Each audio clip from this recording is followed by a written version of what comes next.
Okay, ચાલો. તો ગઈકાલે આપણે જે છે એ 11 સાયન્સમાં કેમિસ્ટ્રી જે છે એની પ્રાથમિક માહિતીની ચર્ચા કરેલી. હવે આપણે એના કરતા આગળ વધીએ. આજે આપણે થોડીક સમજણ ઉપર વધવાનું છે. હવે આપણે સમજણની જો વાત કરીએ તો આપણે પ્રથમ ચેપ્ટર જે છે, પહેલું ચેપ્ટર જે છે રસાયણ વિજ્ઞાનની કેટલીક પાયાની સંકલ્પનાઓ, એની અંદર આગળ વધીએ. હવે આપણે જોવા જઈએ તો રસાયણ વિજ્ઞાન જે છે એની જો આપણે ચર્ચા કરીએ તો રસાયણ વિજ્ઞાન જે છે એ આપણા જીવનની અંદર સંકળાયેલું એક પ્રકારનું વિજ્ઞાન છે. ઉદાહરણ તરીકે આપણે કોઈ પણ જીવન જરૂરિયાતની વસ્તુઓની વાત કરીએ તો એનો મૂળભૂત આધાર જે છે એ રસાયણ વિજ્ઞાન સાથે જોડાયેલો છે. રસાયણ વિજ્ઞાનની જો ચર્ચા કરીએ તો એની અંદર જે પોલિમર પદાર્થો જે છે એ પોલિમર પદાર્થો આપણા જીવનની અંદર બહુ જ વધારે ને વધારે જે છે એ ઉપયોગમાં આવવા માંડ્યા છે.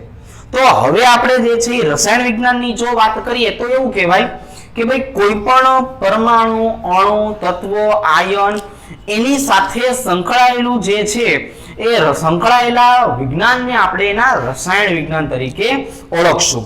તો આ જે રસાયણ વિજ્ઞાન જે છે એની ચર્ચા કરીએ તો આપણે રોઆલ્ડ હોફમેન જે છે એ વૈજ્ઞાનિકે આપણને જે સમજાવ્યું હતું એની વાત કરીએ કે ભાઈ જો આપણે રોઆલ્ડ હોફમેન જે છે એમની જો ચર્ચા કરીએ તો એમને એવું સમજાવ્યું હતું આપણને કે તમારે રસાયણ વિજ્ઞાનનો અભ્યાસ કરવો છે તો રસાયણ વિજ્ઞાન જે છે એનો અભ્યાસ કરવા માટે તમે 101 જેટલા તત્વો લ્યો તો એ 100 જેટલા તત્વોથી તમે રસાયણ વિજ્ઞાનને સમજી શકતા નથી. એમને આપણને એવું સમજાયું હતું કે રસાયણ વિજ્ઞાન જે છે એ વિજ્ઞાન 100 જેટલા તત્વોથી સમજાવી શકાતું નથી. એટલે આપણે રસાયણ વિજ્ઞાનની જો ચર્ચા કરીએ તો રસાયણ વિજ્ઞાન એવું કાંઈ નથી કે જેને આપણે જે છે એ 100 જેટલા તત્વોથી જે છે એ સમજાવી શકાય.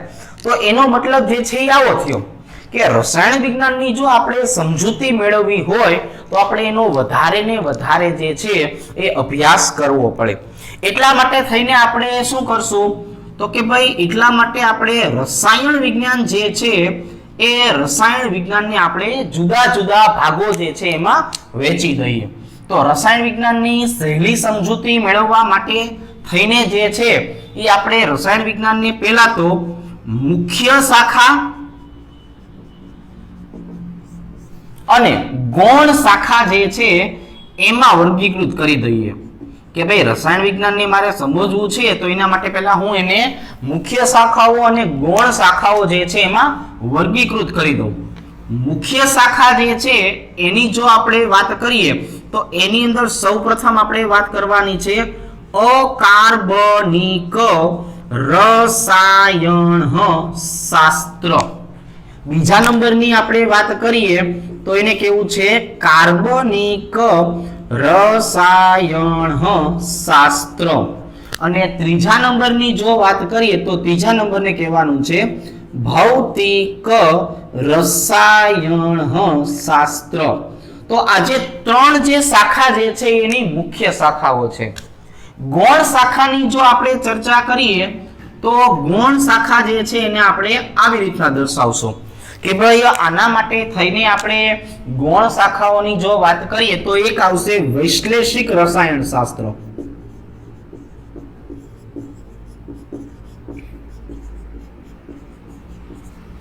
બીજા નંબરની જો આપણે વાત કરીએ તો એને કહેવાનું છે ઔદ્યોગિક રસાયણ શાસ્ત્ર. અને ત્રીજા નંબરની વાત કરીએ તો એને કહેવામાં આવે છે જીવ રસાયણ શાસ્ત્ર. તો અહીંયા જે છે એ આપણે બાકીની ત્રણ જે છે એની ગૌણ શાખાઓ સમજાવી. તો રસાયણ વિજ્ઞાન જે છે હજુ પણ આના કરતા વધારે ને વધારે ભાગો જે છે એમાં વર્ગીકૃત કરી શકાય, પણ હાલ પૂરતું આપણે આ 6 શાખા જે છે એમાં વર્ગીકરણ કરીએ. પહેલી શાખાની જો આપણે ચર્ચા કરીએ તો એને કહેવામાં આવે છે અકાર્બનિક રસાયણ શાસ્ત્ર. અકાર્બનિક રસાયણ શાસ્ત્ર જે છે એને આપણે ઇનઓર્ગેનિક કેમિસ્ટ્રી જે છે એ ઇનઓર્ગેનિક કેમિસ્ટ્રી તરીકે દર્શાવી શકાય. આ ઇનઓર્ગેનિક કેમિસ્ટ્રીની જો આપણે વાત કરીએ અકાર્બનિક રસાયણશાસ્ત્રની વાત કરીએ તો આની અંદર આપણે જે તત્વો શીખેલા છીએ હાઇડ્રોજન, હિલિયમ, લિથિયમ, બેરિલિયમ, તો આવા દરેક આધુનિક આવર્ત કોષ્ટકના જે તત્વો જે છે એનો અભ્યાસ જે છે એ અભ્યાસ આપણે અકાર્બનિક રસાયણશાસ્ત્રમાં કરશું. પછી આપણે ગઈકાલે વાત કરી હતી કે S વિભાગ, P વિભાગ, D વિભાગ, F વિભાગ, તો એમાં જેટલા પણ તત્વો આવેલા છે દરેક તત્વોની ચર્ચા આપણે અકાર્બનિક રસાયણશાસ્ત્ર જે છે એમાં કરવાની થશે. હવે આપણે બીજા નંબરની વાત કરીએ તો આને કહેવામાં આવે છે કાર્બનિક રસાયણશાસ્ત્ર. એનો મતલબ થવાનો છે આને આપણે ઓર્ગેનિક કેમિસ્ટ્રી જે છે એ ઓર્ગેનિક કેમિસ્ટ્રી તરીકે દર્શાવી શકાય. આની અંદર આપણે કાર્બનિક ભાગ જે છે એની ચર્ચા કરશું, જેની અંદર આલ્કેન, આલ્કીન, આલ્કાઇન, એરોમેટિક સંયોજન, આલ્કોહોલ, ફિનોલ, કીટોન, દરેક પ્રકારના કાર્બનિક ઘટકોની ચર્ચા આપણે આમાં કરવાની છે. આલ્કેન વિશે તમે જાણો છો કે ભાઈ મિથેન, ઇથેન, પ્રોપેન, બ્યુટેન, આ દરેકને આલ્કેન તરીકે ઓળખીએ. તો આવા ઘટકો જે છે એ દરેકની ચર્ચા આપણે કાર્બનિક રસાયણશાસ્ત્ર જે છે એમાં કરવાની થશે. હવે જો આપણે ભૌતિક રસાયણશાસ્ત્ર જે છે એની જો ચર્ચા કરીએ તો એને આપણે કહેવાનું છે ફિઝિકલ કેમિસ્ટ્રી. આને આપણે જે છે શેના તરીકે દર્શાવવાનું છે? ફિઝિકલ કેમિસ્ટ્રી તરીકે દર્શાવવાનું છે. આની અંદર આપણે જે છે દ્રાવણો છે, સાંદ્રતા છે, વિદ્યુત રસાયણ જે છે જેમાં એનોડ, કેથોડ આવતું હોય, સાંદ્રતાની અંદર મોલારિટી, નોર્માલિટી, મોલાલિટી આવતું હોય, મોલ આવતા હોય, મોલન્સ આવતા હોય, આવી બધા પ્રકારની ચર્ચા જે છે આપણે ભૌતિક રસાયણશાસ્ત્ર અથવા તો ફિઝિકલ કેમિસ્ટ્રી જે છે એની અંદર કરતા હોઈએ છીએ. હવે ગૌણ શાખાઓની જો ચર્ચા કરીએ તો એમાં પેલું છે વૈશ્લેષિક રસાયણશાસ્ત્ર, વિશ્લેષણ રસાયણશાસ્ત્ર, અથવા આને અંગ્રેજીમાં કહેવામાં આવે છે એનાલિટિકલ કેમિસ્ટ્રી. હવે આજે એનાલિટિકલ કેમિસ્ટ્રીની જો વાત કરીએ તો આની અંદર આપણે જે દ્રાવણ બનાવેલું છે એ દ્રાવણની સાંદ્રતા જે છે એમાં કેટલા ગ્રામ પદાર્થને તમે ઓગાળેલો છે, કેટલા લીટર તમે એનું દ્રાવણ બનાવેલું છે, એના નોર્મલ શું છે, મોલર શું છે, એની ચર્ચા કરીએ. ઉદાહરણ તરીકે આપણે પ્રેક્ટિકલ જે છે એ પણ સમજવાના આવશે તો એસિડ અને બેઝના પ્રેક્ટિકલ આપણે કરતા હોઈએ તો એમાંથી એસિડની સાંદ્રતા આપણને ખબર હોય તો બેઝની સાંદ્રતા આપણે ગોતી શકાય છે, બેઝની સાંદ્રતા ખબર હોય તો એસિડની સાંદ્રતા મેળવી શકાય છે. તો આવા પ્રકારનું વિશ્લેષણ જે છે વિશ્લેષણ વૈશ્લેષિક રસાયણશાસ્ત્ર અથવા તો એનાલિટિકલ કેમિસ્ટ્રી જે છે એમાં કરી શકાય છે. હવે આ બધું આપણે શીખ્યા પછી એનો ઉપયોગ જે છે એ ક્યાં કરવો તો કે ઉદ્યોગોમાં કરવો. તો ઉદ્યોગોમાં કરવા માટે એને કહેવામાં આવે છે ઇન્ડસ્ટ્રીયલ કેમિસ્ટ્રી. આની જો આપણે વાત કરીએ તો આને આપણે જે છે શેના તરીકે ઓળખવાનું છે? ઇન્ડસ્ટ્રીયલ કેમિસ્ટ્રી તરીકે ઓળખશું કે આટલું આપણે શીખ્યા છીએ તો હવે આ દરેક વસ્તુ જે છે એનો ક્યાંક ને ક્યાંક ઉપયોગ તો આપણે કરવો જ પડશે. તો ઉપયોગ ક્યાં કરશું? ઉદ્યોગોમાં કરશું. તો ઉદ્યોગોમાં આપણે ઇન્ડસ્ટ્રીયલ કેમિસ્ટ્રી જે છે એની ચર્ચા કરવાની હોય છે કે આપણે આવી રીતે કોઈ પદાર્થ બનાવીએ છીએ પણ એ પદાર્થને મોટા પાયે કઈ રીતે બનાવવું, એમાં કયા કયા ફેરફારો કરવા, એના માટે આપણે ઔદ્યોગિક રસાયણશાસ્ત્રની જરૂર પડે છે. પછી આપણે આપણા શરીર રચનાની જો વાત કરીએ તો શરીર રચના જે છે એની અંદર કયા કયા ઘટકો આવેલા છે એની જો આપણે ચર્ચા કરીએ તો એની આપણે ચર્ચા કરવાની છે બાયોકેમિસ્ટ્રીમાં, જેને આપણે જીવ રસાયણશાસ્ત્ર તરીકે ઓળખીએ છીએ. તો આજે જીવ રસાયણશાસ્ત્ર બાયોકેમિસ્ટ્રીની જો આપણે ચર્ચા કરીએ તો એની અંદર જે છે એ આપણે કહીએ કે આપણા શરીરમાં તો કેટલા બધા પ્રકારના ઘટકો જે છે આવેલા છે. તો દરેક પ્રકારના ઘટકો જે છે એના જૈવિક અણુઓ હોય, કાર્બોહાઈડ્રેટ્સ છે, એના પછી આપણે વાત કરીએ તો પ્રોટીન છે, લિપિડ જે છે, ન્યુક્લિક એસિડ છે, ડીએનએ, આરએનએ તમે સાંભળેલું હોય. તો આવા દરેકે દરેક પ્રકારના જૈવિક અણુઓ જે છે એ જૈવિક અણુઓની ચર્ચા આપણે બાયોકેમિસ્ટ્રી જે છે એની અંદર કરવાનું હોય છે કે પ્રોટીન છે તો પ્રોટીનનું બંધારણ કેવું છે, ન્યુક્લિક એસિડ, ડીએનએ, આરએનએ, તો એમના બંધારણ જે છે કેવા છે. આ તમામે તમામ ચર્ચા આપણે બાયોકેમિસ્ટ્રીમાં કરવાની થશે. હવે એક નાનકડી આપણે વાત કરીએ, નાનકડી જાહેરાત કરીએ. હવે આપણે જે સમજતા જશું, ઉદાહરણ તરીકે આજથી આપણે જે છે ભણવાની શરૂઆત કરીએ છીએ, તો આ બધું જે છે ક્લાસ વર્ક કહેવાય. તો આ દરેક ક્લાસ વર્ક કરવા માટે તમારે જે છે એક ફેરબુક બનાવવાની થશે, અને ફેરબુક જે છે એમાં જે કંઈ પણ અત્યારે આપણે ભણીએ છીએ એ દરેક વસ્તુ જે છે એને વ્યવસ્થિત લખવાની થશે, જેથી આપણને જે છે એ સરળ ભાષાની અંદર આપણું સાહિત્ય પોતાનું બનાવી શકાય. તો અત્યારે આપણે જે છે હું તમને કહી દઉં કે આપણે જ્યારે આખું બોર્ડ ભરાઈ જશે, પૂરું થઈ જશે, પછી હું થોડાક સમય માટે જે છે એ આવી રીતે દૂર જઈશ, અને દૂર જાઉં છું એટલે પછી તમને જે સમયગાળો મળે છે એ સમયગાળાની અંદર તમારે જે છે એ આ પુશ કરવાનું છે, આનો સ્ક્રીનશોટ લઈ લેવાનો છે, અને પછી તમારે જે છે એ ફેરબુક જે છે એ ફેરબુકમાં લખતું રહેવાનું છે. તો આપણે દર વખતે શું કરશું કે જ્યારે આખું બોર્ડ ભરાઈ જશે એટલે બોર્ડ ભરાઈ ગયા પછી થોડાક સમય માટે જે છે એ દૂર જશું, અને દૂર જઈએ એટલી વારમાં તમારે જે છે એ આને ટચ કરીને જે છે ઓફ કરી દેવાનું છે. એમનેમ લખી શકો છો, સ્ક્રીનશોટ પાડીને લખી શકો છો. તમારે જે છે આ દરેક વસ્તુ જે છે એને વ્યવસ્થિત ક્લાસ બુક જે છે એમાં લખવાની થશે. તો આજે આપણે જે છે જો ભણવાની શરૂઆત કરી, આજે આપણે શું કર્યું તો કે ભાઈ આપણે રોવાલ્ડ હોફમેન નામના વૈજ્ઞાનિકની જો ચર્ચા કરીએ તો રોવાલ્ડ હોફમેન નામના વૈજ્ઞાનિકે આપણને એવું કીધું કે તમારે રસાયણશાસ્ત્રને સમજવું હોય તો તમે કઈ 100 જેટલા તત્વોની સમજૂતી લ્યો અને એના આધારે જે છે તમે દર્શાવો, તો આવી રીતના તમને જે છે રસાયણ વિજ્ઞાન આવડશે નહીં. એટલે આપણે રસાયણ વિજ્ઞાનને નાના નાના ભાગમાં વહેંચતું રહેવું પડશે. આ રસાયણ વિજ્ઞાનને નાના નાના ભાગમાં વહેંચવા માટે આપણે એની શાખાઓની વાત કરી. એક મુખ્ય શાખાઓ છે, બીજી ગૌણ શાખાઓ છે. જો જોઈ મુખ્ય શાખા કઈ કઈ છે તો તરત તમે શું બોલશો કે મુખ્ય શાખા હવે મને ખબર પડી ગઈ છે, અકાર્બનિક, કાર્બનિક અને ભૌતિક રસાયણશાસ્ત્ર છે. ગૌણ શાખા કઈ કઈ છે? વૈશ્લેષિક છે, ઔદ્યોગિક છે અને જીવ રસાયણશાસ્ત્ર છે. તો આ દરેક વસ્તુનો આપણે જે છે આગળ ઉપર અભ્યાસ કરતું રહેશું. હવે આપણે થોડીક એવી બેઝિક માહિતી જે છે એ બેઝિક માહિતીથી પાછા આગળ વધીએ કે ભાઈ આપણી પાસે જે છે એ આટલી માહિતી જે છે હશે તો આપણને રસાયણ વિજ્ઞાન સમજવામાં મદદ મળશે. તો એટલા માટે હું તમને હવે થોડીક એવી માહિતી જે છે એ આપું છું, એના ઉપરથી આપણે ધીરે ધીરે આગળ ઉપર સમજતા જશું. તો હવે તમે થોડુંક સમજજો કે હું તમને પરમાણુના બંધારણ જે છે એના વિશે સમજાવું છું. ગઈકાલે આપણે કીધું હતું ને કે ભાઈ પરમાણુનું બંધારણ જે છે એના આધારે આપણે થોડા આગળ વધીએ.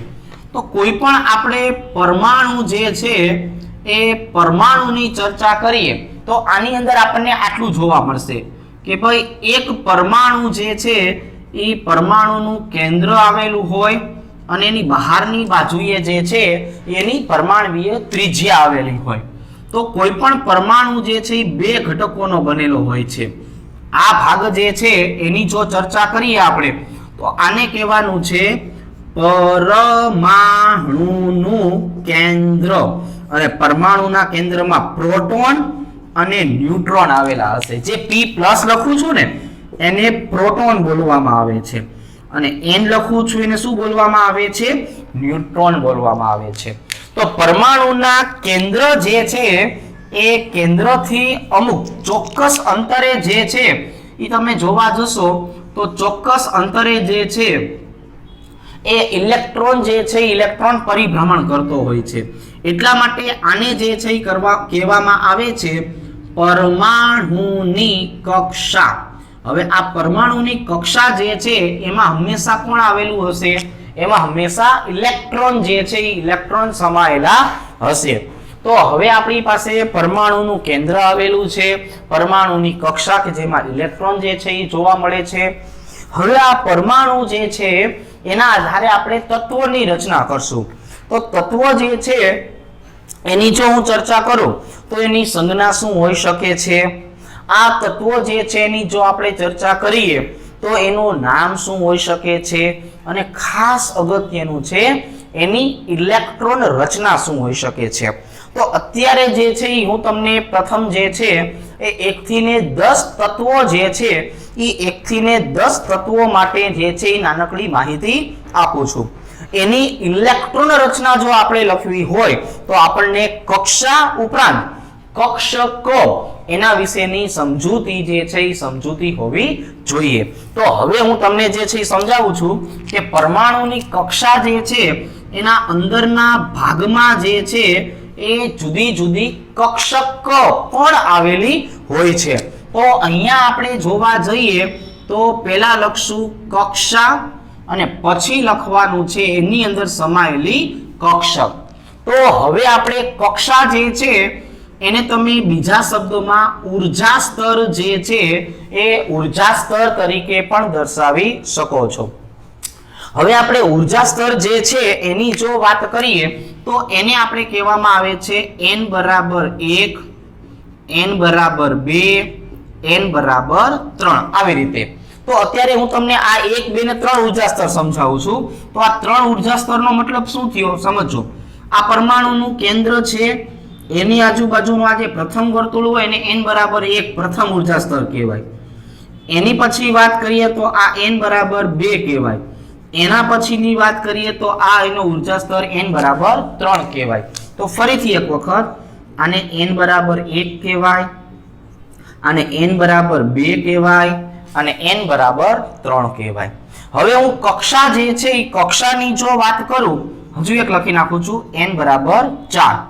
તો હવે આપણે જે પ્રથમ કક્ષા જે છે એને k સ્વરૂપે દર્શાવાય, બીજા નંબરની કક્ષા જે છે એને l વડે દર્શાવાય, ત્રીજા નંબરને m વડે, ચોથા નંબરને n વડે, જેને આપણે k l m n કક્ષા તરીકે દર્શાવી શકીએ છીએ. હવે જો હું વાત કરું કે કક્ષક, તો અહીંયા એકડો છે એટલે આની અંદર એક કક્ષક આવેલી છે 1s. અહીંયા બગડો છે એટલે આની અંદર આવેલું હશે 2s અને 2p. n બરાબર 3 ની વાત કરું તો આમાં આવેલું હશે 3s, 3p અને 3d. n બરાબર 4 ની વાત કરીએ તો આમાં આવેલું હશે 4s કક્ષક, 4p કક્ષક, 4d કક્ષક અને 4f કક્ષક.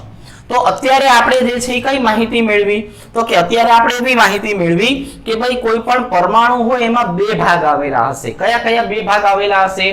એક પરમાણુનું કેન્દ્ર જેમાં પ્રોટોન અને ન્યુટ્રોન આવેલા છે અને એક આવેલું છે પરમાણુની કક્ષા કે જેમાં ઇલેક્ટ્રોન આવેલા હશે. પણ આ ઇલેક્ટ્રોનની ગોઠવણી જે છે ઈ શેમાં થયેલી હોય? કક્ષકની અંદર. તો આપણે આ જે ચકેડા કરીએ છીએ, પહેલું ચકેડું, બીજું, ત્રીજું, તો આની અંદર ઘણી બધી કક્ષકો આવેલી છે. તો કક્ષકો આપણે અત્યારે હાલ પૂરતી 4 શીખવાની છે. 1, 2, 3, 4 k l m n. જેમાં કઈ કઈ કક્ષક આવેલી છે? તો કે પહેલી હોય એમાં 1s આવેલી છે, બીજી હોય એમાં 2s અને 2p આવેલી છે, ત્રીજી હોય એમાં 3s, 3p અને 3d આવેલી છે, ચોથી હોય એમાં 4s, 4p, 4d અને 4f આવેલી છે. તો એનો મતલબ જે છે આપણે શું કહી શકાય? તો કે હવે તમને કોઈ એમ પૂછે કે કક્ષા કઈ કઈ, તો k l m n બોલવાનું. અને તમને જો કોઈ પૂછે કે કક્ષક કઈ કઈ છે, સાંભળજો કક્ષક, તો તમે શું બોલશો?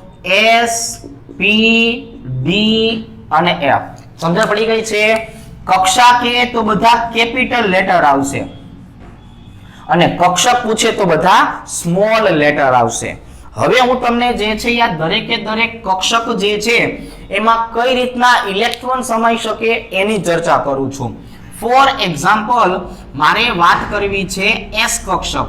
તો s કક્ષક જે છે એમાં એક ખાનું આવેલું હશે અને એક ખાનું આવેલું હોય એટલે હવે તમે શીખેલા હશો આવું કે એમાં બે ઇલેક્ટ્રોન જે છે એ બે ઇલેક્ટ્રોન સમાઈ શકે. તો s કક્ષક જે છે એ ટોટલ બે ઇલેક્ટ્રોન જે છે એ બે ઇલેક્ટ્રોન સમાવી શકે છે. એના પછી કઈ આવશે? તો કે એના પછી આવશે p કક્ષક. p કક્ષક જે છે એની ચર્ચા કરીએ તો એમાં 3 ખાના આવશે. કેટલા ખાના આવશે? 3. 1, 2 અને 3. હવે જો હું આની ચર્ચા કરું તો આની અંદર જે છે ઇલેક્ટ્રોન કેટલા ભરાશે? તો કે 1, 2, 3. ત્યાર પછી 4, 5 અને 6. તો p કક્ષકની ચર્ચા કરીએ તો p કક્ષકની અંદર 6 6 ઇલેક્ટ્રોન જે છે એ 6 ઇલેક્ટ્રોન સમાઈ શકે. હવે એના પછી કોણ આવે છે તો કે હવે એના પછી આવે છે ડી કક્ષક. ડી કક્ષકની વાત કરીએ તો એની અંદર 5 ખાના આવશે. એટલે 5 ખાનાની વાત કરીએ 1 2 3 4 અને 5. તો ઇલેક્ટ્રોન કઈ રીતે ગોઠવાશે સમજો. આ પહેલો ઇલેક્ટ્રોન, બીજો ઇલેક્ટ્રોન, ત્રીજો ઇલેક્ટ્રોન, ચોથો ઇલેક્ટ્રોન, પાંચમો ઇલેક્ટ્રોન. 5 ઇલેક્ટ્રોન સમાણા. હવે છઠ્ઠો ઇલેક્ટ્રોન, સાતમો ઇલેક્ટ્રોન, આઠમો ઇલેક્ટ્રોન, નવમો ઇલેક્ટ્રોન, 10મો ઇલેક્ટ્રોન. એનો મતલબ જે છે એ ડી કક્ષક જે છે એ ડી કક્ષકમાં કેટલા ઇલેક્ટ્રોન સમાઈ શકવાના છે 10 ઇલેક્ટ્રોન સમાઈ શકે. હવે આપણે એના પછી વાત કરવી છે એફ કક્ષક. હવે એફ કક્ષક જે છે એની જો ચર્ચા કરીએ તો એની અંદર ખાના જે છે એ ખાનાની સંખ્યા 1 2 3 4 5 6 અને 7. આની અંદર જે છે કેટલા ખાના આવેલા છે 7 ખાના જે છે એ આવેલા છે. તો એનો મતલબ આમાં 1 2 3 4 5 6 અને 7 જે છે એ 7 ઇલેક્ટ્રોન. ત્યાર પછી 8 9 10 11 12 13 અને 14.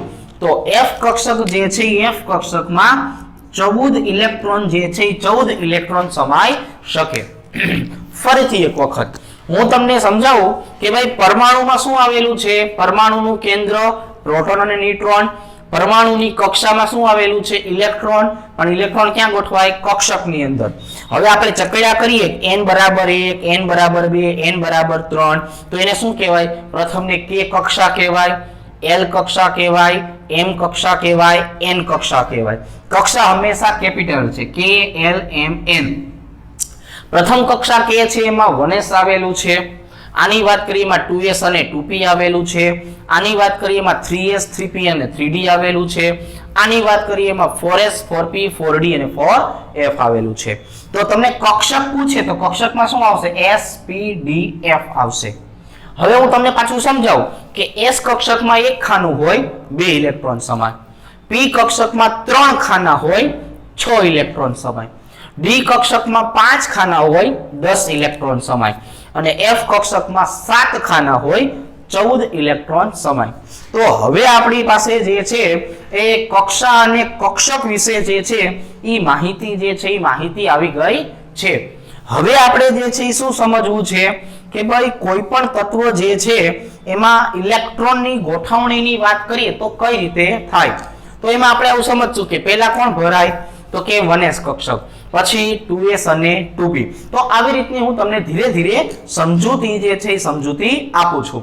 તો હવે આપણે પાછું આના કરતા સહેજ આગળ વધીએ અને હવે આપણે શું સમજશું કે ભાઈ કેન્દ્રથી નજીક કોણ આવેલું છે અને નજીક આવેલું છે તેમાં ઇલેક્ટ્રોનની ગોઠવણી જે છે એ ઇલેક્ટ્રોનની ગોઠવણી પાછી કઈ પ્રકારની થશે. તો એ સમજાવવા માટે થઈને હું તમને શું સમજાવું છું તો કે આ સમજાવવા માટે થઈને આપણે તત્વ 1 થી 10 ની માહિતી જે છે એ માહિતી મેળવીએ.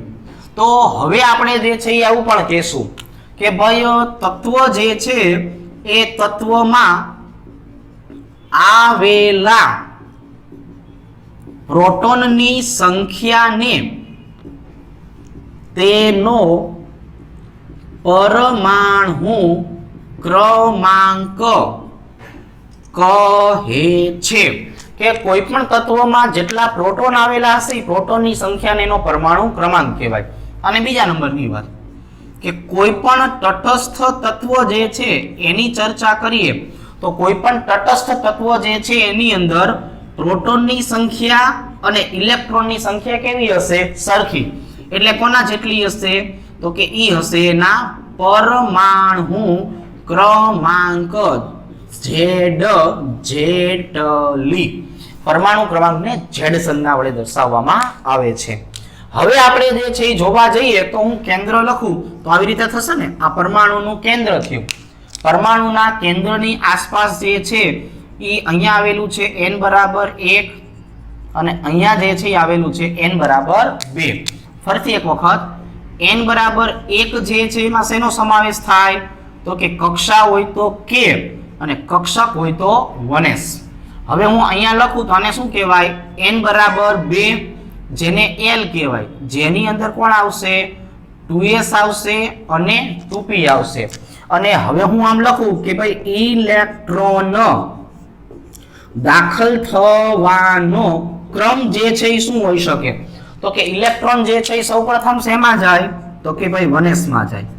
1s ભરાઈ જાય પછી શેમાં જાય 2s માં જાય અને 2s ભરાઈ જાય પછી શેમાં જાય તો કે પછી એ 2p માં જાય.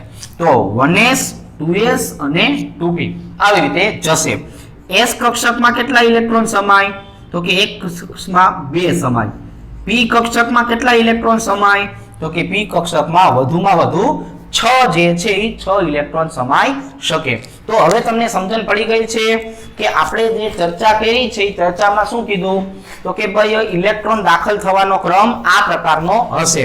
તો હવે હું અહીંયા જે છે તમને બે ભાગમાં શીખવાડીશ કે અહીંયા જે છે એ આપણે શું લખવું છે પરમાણુ ક્રમાંક લખવું છે. શું લખવું છે પરમાણુ ક્રમાંક.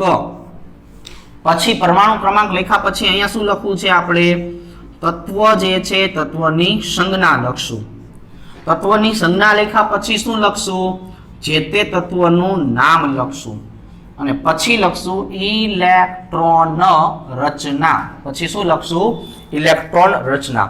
તો પરમાણુ ક્રમાંક જે છે એ કેટલો છે 1 2 3 4 5 6 7 8 9 અને 10.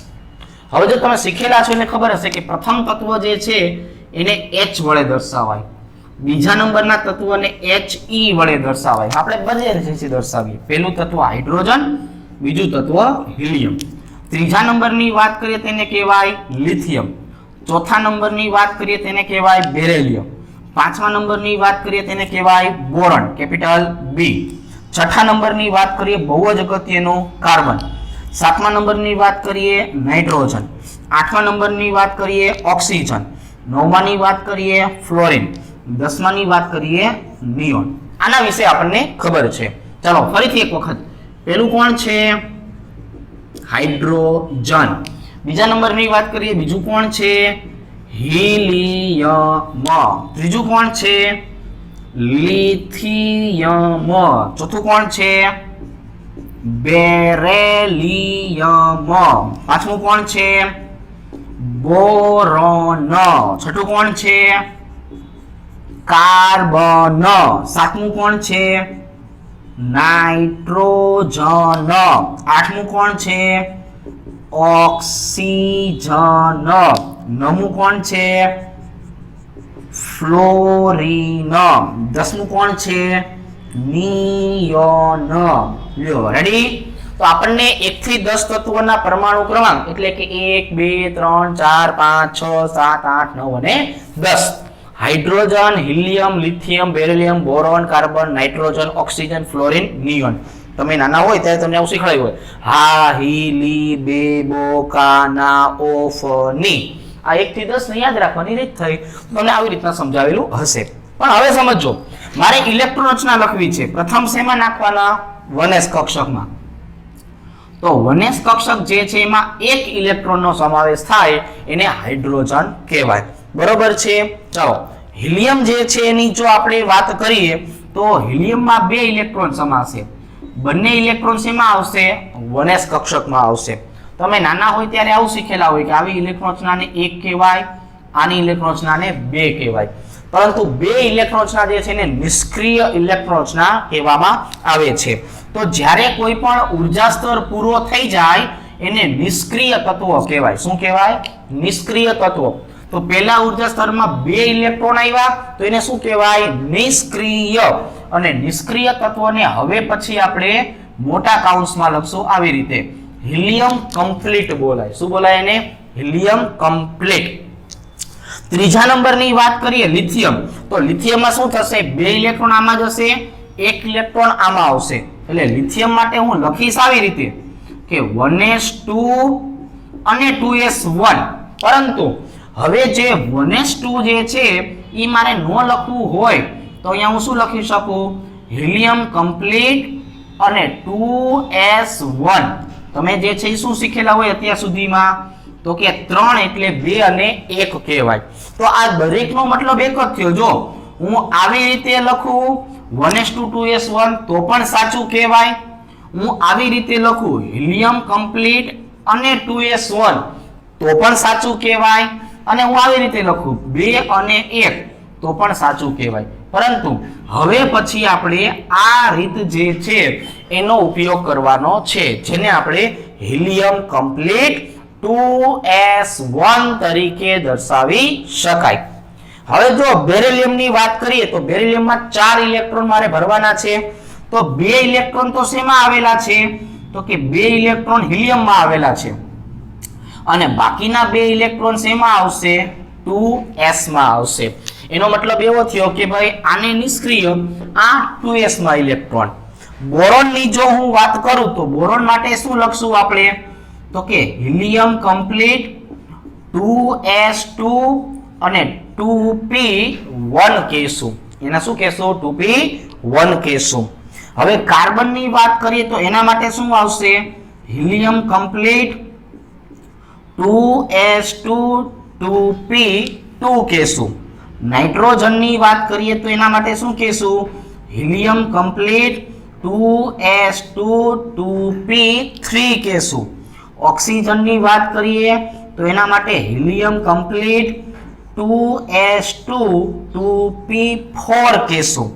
ફ્લોરિનની વાત કરીએ તો એને આપણે હિલિયમ કમ્પ્લીટ 3s2 3p5 કહેશું. સોરી 2s2 2p5 કહેશું. અને નિયોનની જો વાત કરીએ તો એને હિલિયમ કમ્પ્લીટ 2s2 2p6 કહેશું. તો અહીંયા તમે જોઈ શકો છો, અહીંયા બીજો ઉર્જા સ્તર જે છે એ બીજો ઉર્જા સ્તર પણ કેવો થાય છે? સંપૂર્ણ થાય છે. એનો મતલબ જે છે એ શું થયો?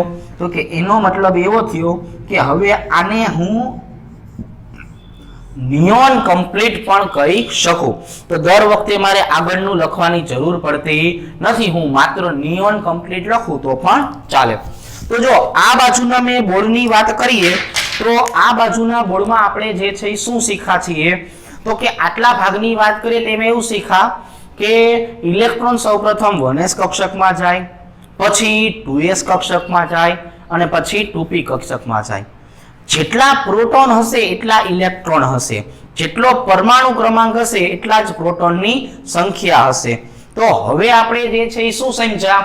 તો કે 1 થી 10 તત્વો, એની સંજ્ઞા, એના નામ અને એમાં કઈ રીતે ઇલેક્ટ્રોન જાય? તો કે પહેલું હોય તો એને શું કહેવાય? 1s1. બીજું હોય તો એને શું કહેવાય? 1s2. પરંતુ પ્રથમ ઉર્જા સ્તર પૂરો થયો એટલે નિષ્ક્રિય તત્વ બની ગયું. તો તમે એને હિલિયમ કમ્પ્લીટ પણ લખી શકો. એટલે લિથિયમ માટે મેં શું લખ્યું? 1s2 2s1 લખું તો પણ સાચું થાય અને હિલિયમ કમ્પ્લીટ 2s1 લખું તો પણ સાચું થાય. એટલે હવે પછી આપણે માન્યતા પ્રમાણે જે છે શું લખશું? નિષ્ક્રિય તત્વો સાથે લખશું. એના કારણે આપણે આગળના ઇલેક્ટ્રોનની રચના જે છે એ દર્શાવવાની જરૂર રહેતી નથી. એટલે આપણે helium complete 2s2, helium complete 2s2 2p1. હવે તમે જુઓ તો અહીંયા જે છે હું તમને સમજાવું કે આ બોરોન છે ફોર એક્ઝામ્પલ, તેમાં મારી પાસે 5 ઇલેક્ટ્રોન હોવા જોઈએ. તો 5 કઈ રીતે? 2 કેમાં? હિલિયમમાં 2 શેમાં? 2s માં, 1 શેમાં? 2p માં. મતલબ આનો સરવાળો તમે કરો એ સરવાળો 5 થવો જોઈએ. તો આવી રીતના આપણે જે છે 10 જે છે એ 10 સુધીના તત્વો માટેની માહિતી મેળવી છે. હું તમને આવી રીતના 20 તત્વો જે છે એની માહિતી જે છે એ સમજાવીશ, પછી એ પાછા આપણે આગળ વધશું. તો આજના દિવસ માટે આપણે અહીંયા સુધી રાખીએ છીએ. ફરીથી પાછા કાલે મળીશું. Okay, thank you.